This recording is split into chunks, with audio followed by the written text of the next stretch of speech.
कितना मनोरंजन के तौर पे इसको दिखाऊं। ये नहीं कि मैं कोई भक्ति गाया हूँ, मैं एक मनोरंजन और लोगों को मजा के लिए गाया हूँ।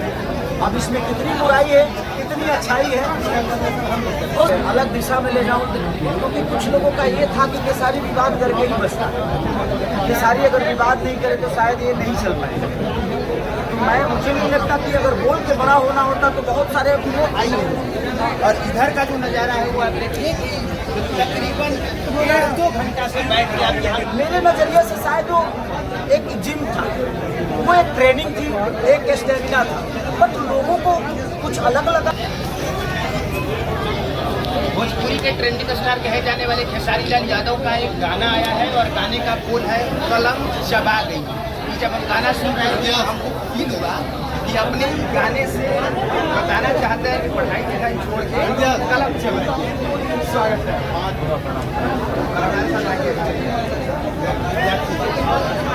आप तीनों को मैं देखते रहता हूँ,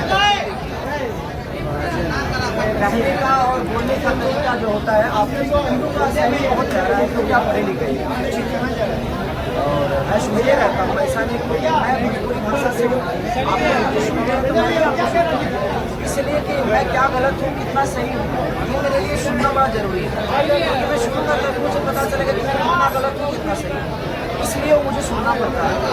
तो ये गाने का मकसद ये है कि एक मनोरंजन है, इसमें कोई समाज सेवा नहीं, एक मनोरंजन है। लोगों को कितना प्यारा लगता है, लोगों को मैं कितना मनोरंजन के तौर पे इसको दिखाऊं। ये नहीं कि मैं कोई भक्ति गाया हूँ, मैं एक मनोरंजन और लोगों को मजा के लिए गाया हूँ। अब इसमें कितनी बुराई है कितनी अच्छाई है उसका आप लोग को नहीं कर देंगे। आजकल विवाद से बहुत दूर भागे दिखाई दे रहा है, मंच से भी आप बोल रहे हैं कि आजकल विवाद हो रहा है, मजा आ रहा है। मुझे लगता है कि मैं विवाद के लिए नहीं, अपने शब्दों के लिए नहीं, मेरे शब्द मनोरंजन के लिए, मैं शब्दों को विवाद में नहीं लेके जाना चाहता। मैं चाहता हूँ कि मैं अपने जीवन को अलग दिशा में ले जाऊँ, क्योंकि कुछ लोगों का ये था कि खेसारी विवाद करके ही बचता है।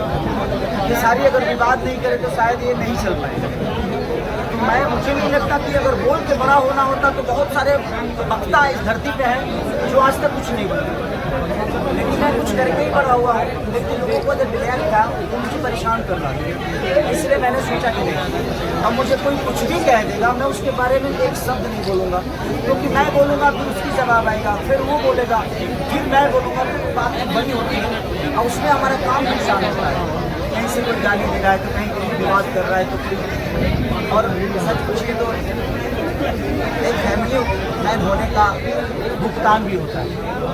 जिसके पास फैमिली नहीं है, जिसकी फैमिली को लोग नहीं जानते, उसके लिए कुछ भी कर लेना मुझे लगता है कि बहुत ईजिली है, बट एक बेटी का बात होने के बाद समझ में आता है।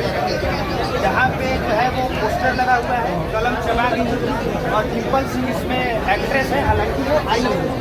और इधर का जो नज़ारा है वो आप देखिए कि तकरीबन 1.5-2 घंटा से बैठ के आप यहाँ पे रील्स बना रहे हैं, 1.5-2 घंटा सबको आपने समय दिया बात। और आपका एक वीडियो भी वायरल हुआ था वो आकांक्षा मूवी देखा, तो इससे पता चलता है कि सच में आपने स्टेमिना बहुत ज़्यादा है। 2 घंटा यहाँ अभिनव भाई ने भी वीडियो बनाया था, मैं तो स्टेमिना की बात नहीं की थी, आलोचना ही किए थे। आज मेरे सामने है तो स्टेमिना की बात कर रहा है, बट वो आपका आलोचना जायज था। देखिए मेरे कहने का मतलब कि देखिए मैं जो काम करता हूँ मेरे नज़रिए से शायद वो एक जिम था, वो एक ट्रेनिंग थी, एक स्टेमिना था, बट लोगों को कुछ अलग लगा, उसमें ना मैं दोषी हूँ और ना ही मुझे लगता है कि वो दोषी है। बिल्कुल कौन ऐसी महिला होगी महाराज, शायद नहीं।